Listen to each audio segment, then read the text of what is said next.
오늘 본문을 중심으로 찬양을 받으시기에 합당하신 하나님이라는 제목으로 말씀을 전합니다. 우리에게 주어진 오늘이라는 이 실체가 무엇일까? 더 한 발자국 나가서 이 현실을 어떻게 우리가 감당하고 있나? 여러분, 감당이라는 단어가 너무 큰 단어라면 어떻게 지나가고 있나 하는 생각을 해보았습니다. 여러분, 전무후무한 6번째 락다운을 우리가 맞이하고 있습니다. 호주뿐만 아니라 전 세계에서 이렇게 6번째 락다운을 맞이하는 곳은 이곳밖에 없습니다. 사실 오늘 6번째 락다운이 시작되면서 3번째 이렇게 주일을 맞이하면서 온라인으로 드리는 것이 여러분과 제가 당면한 맞이하고 있는 현실입니다. 락다운으로 인해서 우리가 함께 모이기 원하지만 모일 수 없는 이러한 현실, 사실 좀 더 정확하게 표현을 하자면 오늘 저와 함께 이 예배당에서 예배를 드리고 또 생방송으로 내보내는 5명에게는 현실은 그렇게 달라진 게 없다고도 말할 수 있겠죠. 오늘도 교회에 와서 예배를 드리고 있지만, 그러나 가정에서 예배를 드리고 있는 여러분들은 완전히 변화된, 물론 작년에 시작되어서 익숙한 면도 있지만 우리에게 이 주어진 현실은 달라진 것을 우리가 알 수가 있습니다. 여러분과 제가 오늘 주일을 맞이하는 게 다른 것은 저는 사실 크게 달라진 것은 없다고 말할 수도 있습니다. 오늘도 평상시와 같이, 락다운 전과 같이, 코로나 전과 같이 일어나서 주일을 준비하고 이렇게 양복을 입고 또 교회당에 와서 예배를 드리고 인도하고 있는 것, 달라진 것이 있다면 오늘도 본당 안에는 사실 제 설교를 듣는 사람이 4명밖에 없다는 것, 다른 분들은 다 가정에 듣고 있다는 것이 달라진 것일 것이고, 다른 것이 또 하나 있다면 예배가 끝나고 나면 특별한 일이 없기 때문에 바로 집으로 귀가한다는 것이 아닐까, 그렇게 생각을 합니다. 달라진 현실, 이유가 무엇일까? 다른 것이 아닙니다. 장기화되어 가고 있는 코로나19의 팬데믹 때문에 그렇습니다. 모이고 싶어도 말씀드린 것 같이 모일 수 없는 이러한 현실. 그런데 여러분, 이 팬데믹의 현실을 우리가 지나가는 가운데, 지속되는 가운데 또 한 가지 깨달은 것이 무엇이냐면, 이 팬데믹을 보는 관점과 대처하는 방법도 다르다는 것입니다. 이런 이야기입니다. 어떤 사람들에게는 이 팬데믹이 시작된 것 자체를 가지고 사실 하나님을 원망하거나 아니면 하나님의 존재 자체를 부인하는 사람이 있는가 하면은, 어떤 사람은 그렇게 말하죠. 이 팬데믹이, 우리가 주어진 이 팬데믹의 현실과 고통조차도 사실 부인하는 사람들이 있습니다.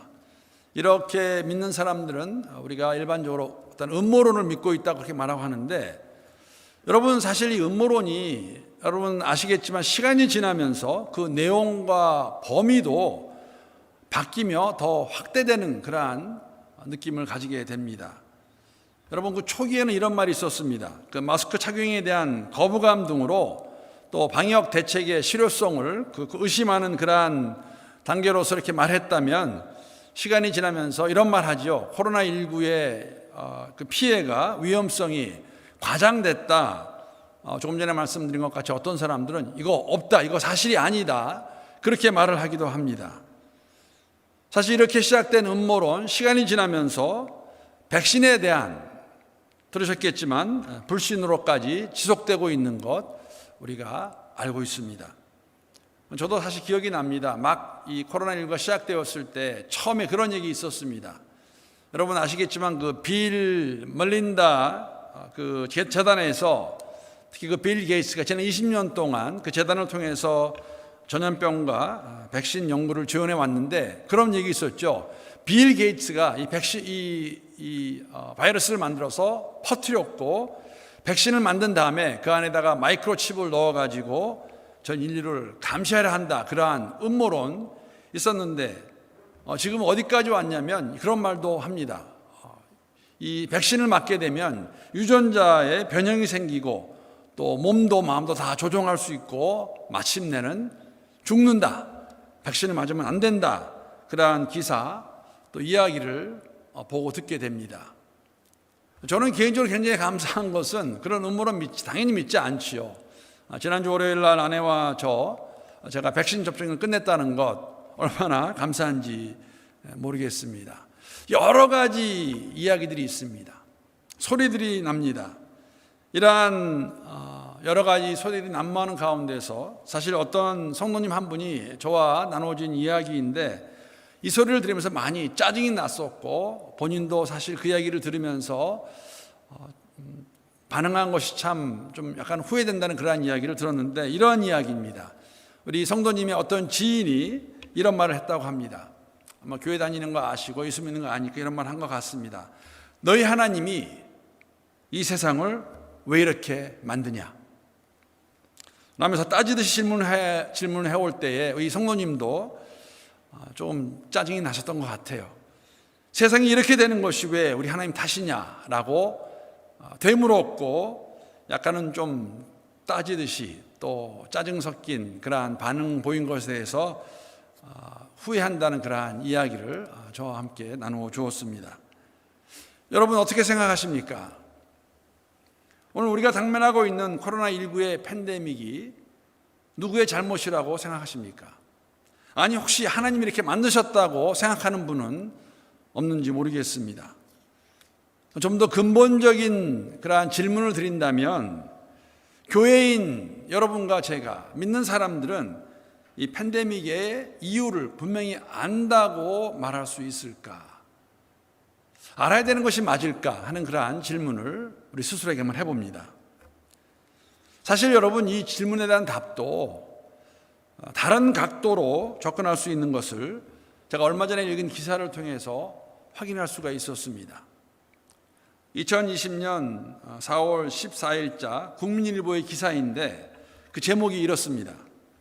이 시대의 최고의 신학자 2인 코로나19 사태를 보는 관점 놓고 다른 해석이라는 그러한 기사의 제목이었는데 이 기사의 내용을 말한 두 분은 누구냐면 오늘날 수많은 우리 크리스찬들에게 영향을 끼치고 있는 영국의 N.T. 라이트라는 분과 미국의 존 파이퍼라는 분의 그 두 분의 견해를 실은 기사의 내용입니다.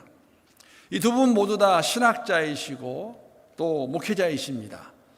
수많은 저수를 통해서 쓴 책들을 통해서 또 강연을 통해서 또 많은 설교를 통해서 정말 많은 사람들에게 많은 크리스찬들에게 영향을 끼치고 있는 또 알려진 분들이기도 합니다. 이분들의 관점이 굉장히 다릅니다. 예를 들면 N.T. 라이트는 코로나19를 하나님이 허용한 이유를 찾는 것 자칭 기독교인의 뻔한 반응이라고 그렇게 지적을 합니다.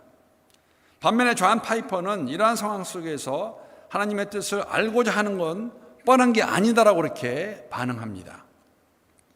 그러니까 N.T. 라이트이 말하는 것은 이런 것입니다. 기독교는 코로나19에 해답을 주지 않는다. 그렇게 하지 말아야 한다라고 말하면서 기독교인이 코로나19가 하나님의 처벌이라고 결론짓는 성급한 일반화의 오류에 빠지지 말아야 할 것을 주장합니다. N.T. 라이트 더 나아가서 이렇게 말합니다. 일반 기독교인은 모든 것을 알고 모든 걸 책임지며 세상의 괴로움에 영향받지 않는 하나님을 떠올리길 좋아하지만 성경의 하나님은 그렇지 않다라고 설명합니다. 예를 들면 창세기의 하나님은 인간의 사악함에 슬퍼하시며 심판하시기 전에 그들을 보시면서 슬퍼하시는 모습을 보여주고 있다면 또 신약의 하나님의 아들 예수는 친구 나사로의 무덤에서 눈물을 흘리는 것을 상기시키면서 성령이 애통하듯 우리도 탄식한다면 우리 몸은 자가격리 중일지라도 하나님의 존재와 그분의 치유된 사랑이 깃든 작은 성전이 된다고 그렇게 주장합니다. 이런 뜻입니다. 코로나19를 보면서 성도가 해야 할 일은 세상의 사람들과 함께 애통하며 주님의 사랑을 바로 깨닫고 더 나아가 실질적으로 그 사랑을 나누는 것이다. 판단하고 정죄하는 것이 아니라 함께 애통하고 하나님의 사랑을 그 가운데 깨달으며 나누는 것이라고 N.T. 라이트는 말합니다. 반면에 존 파이퍼는 이렇게 말합니다. 기독교인의 삶에서 희망 없이 기다리는 순간은 없다. 기독교인의 뻔한 반응이라고 말하지만 하나님이 하는 일을 알고자 성경을 펼치는 것은 어리석은 일이 아니다라고 주장합니다. 왜냐하면 모든 사람의, 특히 성도들의 마음 깊은 곳에 이 설명을 갈구하며 이와 관련해 성경의 도움을 청하고 있기 때문이라고 그렇게 설명합니다. 존 파이퍼 이렇게 설명합니다. 코로나19 상황에서 하나님이 10억 가지 일을 하고 있다는 건 분명한 사실이지만 그 하나님이 하시는 일의 99.999%가 우리에게 알려지지 않았을 뿐이라고 덧붙여서 설명합니다. 이런 이야기입니다. 세상의 모든 일에는 이유가 있고 하나님은 이를 알고 계시므로 그분의 뜻을 분별하고 이해하기 위한 것이 필요하다고 존 파이퍼는 우리에게 말하고 있습니다. 저는 두 분 설명이 다 맞다고 생각합니다. 우리가 가장 먼저 해야 될 일이 있다면, 이 코로나19 팬데믹 가운데 가장 먼저 해야 될 일이 있다면 다른 것이 아니라 세상과 함께 아파하며 고통 가운데 있는 사람들에게 하나님의 사랑을 나누는 것입니다. 그리고 나아가서 물론 정확하게 알 수는 없습니다. 그러나 일어나는 현상을 말씀에 비추어 보아 하나님의 마음과 뜻을 이해하기를 추구하는 것이 우리가 해야 되는 마땅한 도리이며 책임이라고 생각합니다. 사실 이 두 분의 말이 맞다는 것, 제가 시편 66편을 어제와 오늘 묵상하는 가운데 확인할 수 있었습니다. 오늘 설교의 제목, 우리 하나님은 찬양을 받으시기 합당하신 분입니다. 이 제목은 사실 시편 66편 전체에 어울리는 그러한 설교 제목입니다. 왜냐하면 시인은 하나님의 찬양을 받으시기 합당하신 분임을 설명하고 선포하는 가운데 회중을 그 찬양의 자리로 초대하고 있는데, 어제 살펴본 1절부터 9절까지의 내용을 보게 되면 왜 하나님을 찬양하는 것이 맞는 것일까? 왜 찬양하는 것을 권면하고 있을까? 하나님 이 세상을 창조하시고 다스리시는 분임을 설명하는 가운데 그 하나님께서 그들 가운데 이스라엘 백성들이죠, 하신 위대한 일을 상기시키면서 하나님을 찬양하라고 권면합니다.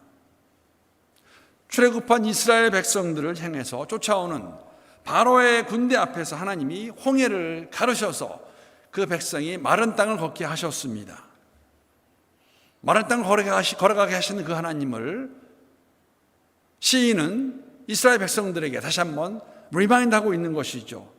40년 광야 생활을 무사히 마친 이스라엘 백성들이 광야 생활을 마치고 요단강을 건너가기 전에, 약속의 땅에 들어가기 전에 그 요단강을 마르게 하셔서 동일하게 그들을 걷게 하신 그 하나님을 찬양하라고 말씀하고 있습니다.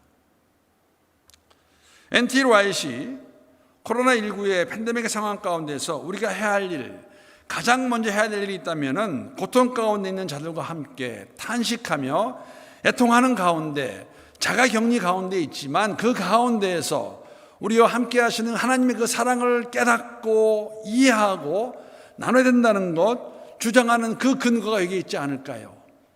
이 세상을 창조하시고 주장하시는 그 하나님 우리의 삶 속에서도, 이 팬데믹의 상황 가운데서도 우리를 보호하시고 우리 함께 하심을 깨닫게 하시어서 그 하나님을 바라보며 찬양하며 나가는 것을 우리에게 말씀해 주고 있는 것입니다. 그리고 더 나아가서 그 하나님을 찬양하는 이유가 있는데, 그 두 번째 이유, 다른 이유는 오늘 본문의 말씀 가운데서 특별히 10절부터 12절까지의 말씀을 통해서 우리가 확인할 수가 있습니다. 오늘 본문 10절에 12절 말씀 제가 한번 세 번역으로 읽어보겠습니다. 하나님 주님께서 우리를 시험하셔서 은을 달구어 정련하듯 우리를 연단하셨습니다. 우리를 그물에 걸리게 하시고 우리의 등에 무거운 짐을 지으시고 사람들을 시켜서 우리의 머리를 짓밟게 하시니 우리가 물속으로 뛰어들었습니다. 그러나 주님께서 우리를 마침내 건지셔서 모든 것이 풍족한 곳으로 이끌어 주셨습니다. 여러분, 이 구절을 보게 되면 시인과 시인이 속해 있는 공동체, 이스라엘 공동체입니다. 어려움 가운데 있는 것을 우리가 알 수 있습니다. 여러분, 무거운 짐이라는 것은 등에 들기 힘든 어려운 짐을 의미하는데 불행, 비참함, 공경을 뜻하는 그러한 단어로 구약에서 여기만 나옵니다. 이스라엘 백성들이 당하고 있는 엄청난 어려움을 말하고 있는 것이죠. 시인은 하나님이 이스라엘을 짐승처럼 덫에 걸리게 하신 것으로 묘사합니다. 고통과 비참함과 불행의 이름표를 달고 밧줄에 묶여 끌려가는 그 모습을 연상시키고 있습니다. 어떻게 보면 여러분, 팬데믹은 저희들에게 이러한 모습이 아닐까 생각합니다. 전무후무한, 한 번도 경험하지 못한 이 팬데믹의 상황 가운데 우리가 당하고 있는 고통이 어떠한 것일까? 여러분, 유대인들에게 있어서 이러한 어려움을 당한 때가 언제였을까요?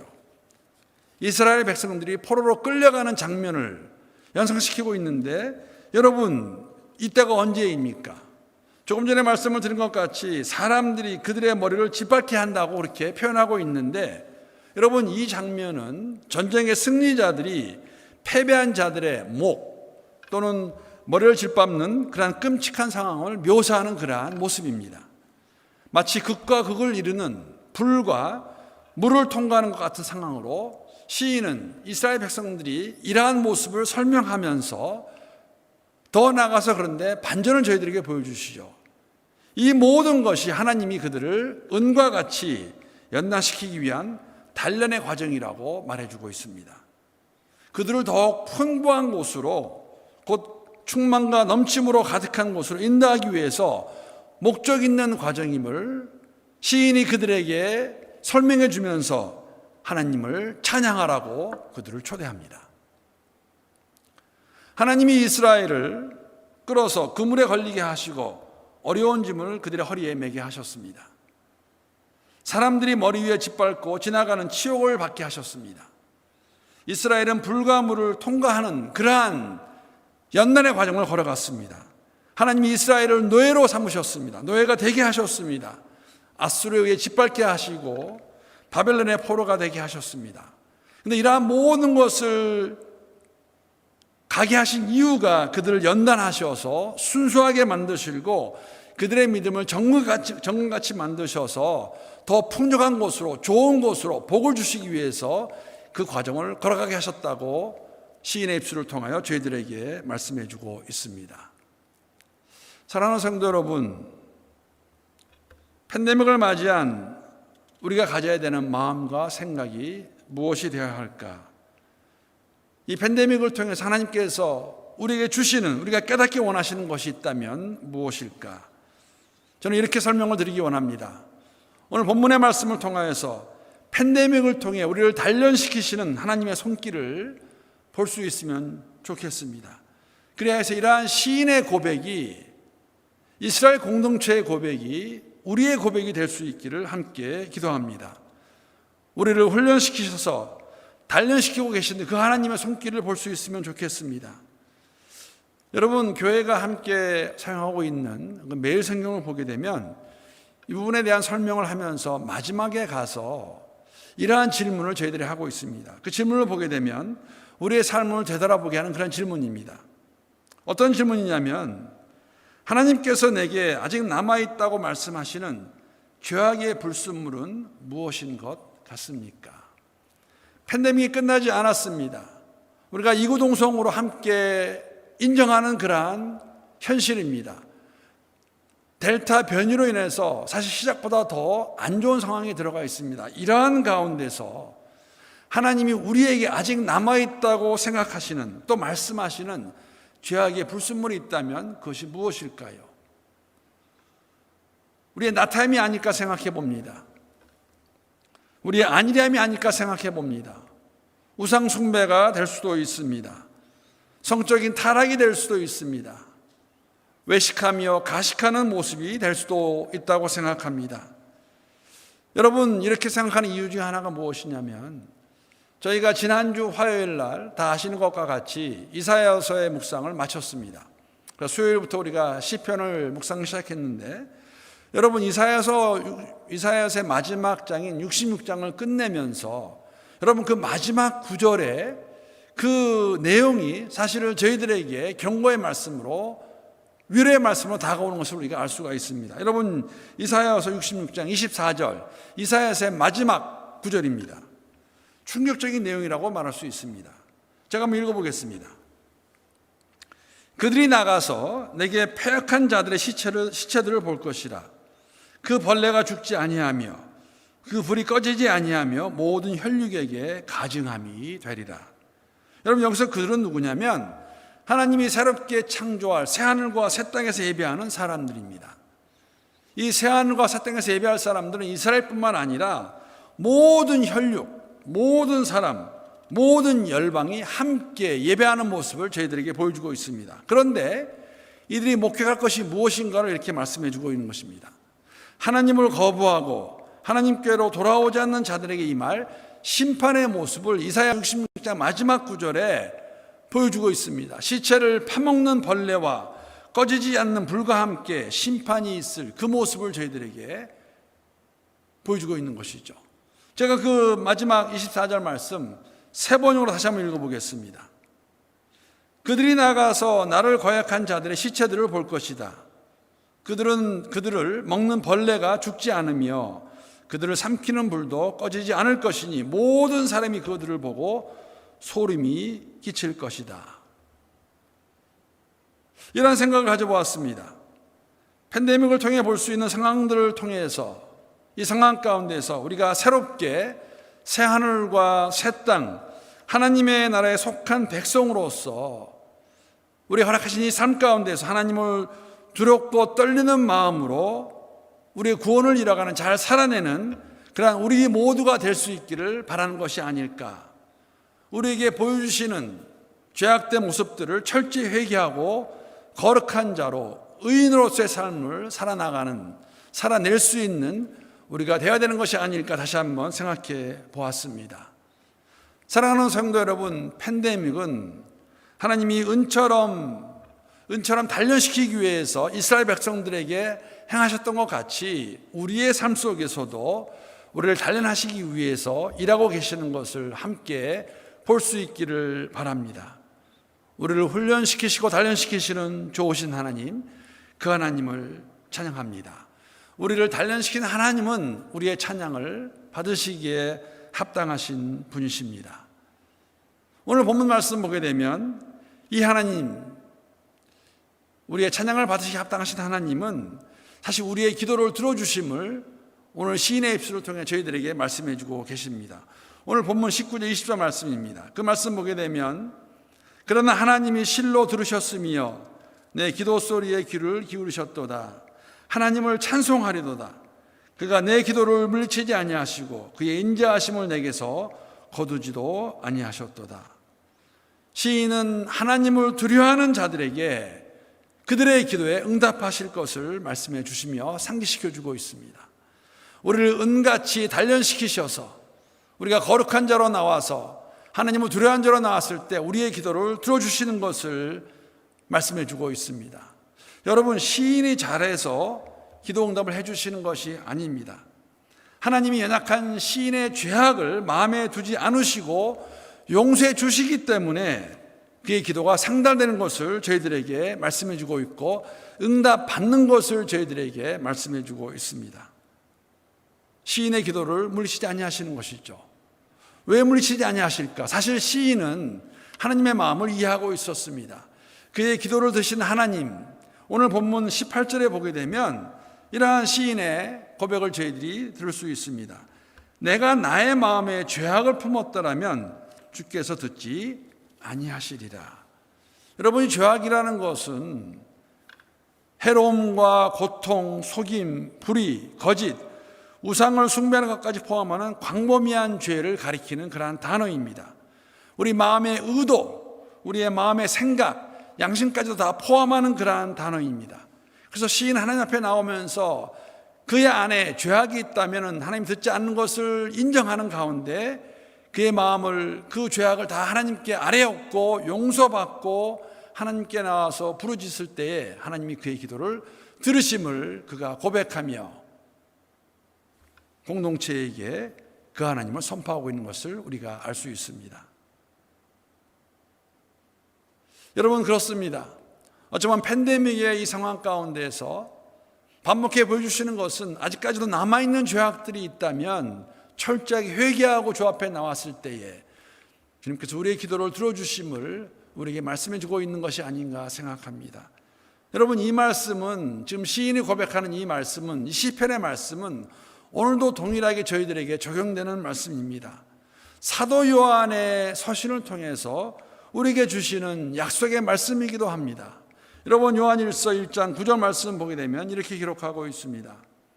우리가 우리 죄를 자백하면 하나님은 신실하시고 의로우신 분이셔서 우리 죄를 용서하시고 모든 불의에서 우리를 깨끗하게 해주실 것입니다. 사랑하는 성도 여러분, 우리의 그 어떠한 죄도 우리가 주님 앞에 나와서 고백하고 회개하면 용서해 주지 못하시는 것이 없으신, 아니 우리 모든 죄를 용서해 주시는 그 하나님 우리의 찬양을 받으시기에 합당하신 하나님이십니다. 여러분, 팬데믹 기간 동안에 우리의 삶을 다시 한번 되돌아보며 멈추지 않는 이 기승을 부르고 있는 이 어려운 세상 가운데서 우리가 깨끗함을 얻어서 죄사함 받고 용서함 받고 주 앞에 간구하여 부르짖는 가운데 응답함을 경험하는, 주님이 들어주심을 경험하는 우리 모두가 될 수 있기를 함께 기도합니다. 하나님의 은혜를 더욱더 깊게 체험하는 여러분과 저, 우리 교회가 될 수 있기를 함께 기도합니다. 히브리서의 말씀입니다. 히브리서 4장 14절에서 16절의 말씀 보게 되면 우리에게 필요한 은혜를 채워주신 하나님을 우리가 만날 수 있습니다. 그러므로 우리에게 큰 대제사장이 계시니 승천하시니 곧 하나님의 아들 예수시라. 우리가 믿는 도리를 굳게 잡을지어다. 우리에게 있는 대제사장은 우리의 연약함을 동정하지 못하실 이가 아니요 모든 일에 우리와 똑같이 시험을 받으신 이로되 죄는 없으시니라. 그러므로 우리는 긍휼하심을 받고 때를 따라 돕는 은혜를 얻기 위하여 은혜의 보좌 앞에 담대히 나아갈 것이니라. 여러분, 바로 이때가 주의 은혜를 더욱더 간구하며 나아갈 때라고 생각합니다. 주의 도우심을 바라는 가운데 주 앞에 나가서 주시는 하나님의 은혜를 더욱더 깊고 높게 경험하는 때라고 생각합니다. 우리가 이 땅에서 주의 백성으로 살아가며 당하는 모든 어려움 속에서도 오늘도 변함없이 임마누엘로 임재하시면서 함께 하시는 그 주님의 보좌 앞에 나가서 우리가 부르짖을 때 간구할 때에 따라 필요한 은혜를 주시는 하나님의 손길을 경험할 수 있는 우리 모두가 될 수 있기를 간구하며 이 하나님을 더욱더 찬양하며 나아가는 여러분과 제가 될 수 있기를, 그러한 교회가 될 수 있기를 우리 주님의 이름으로 축복합니다.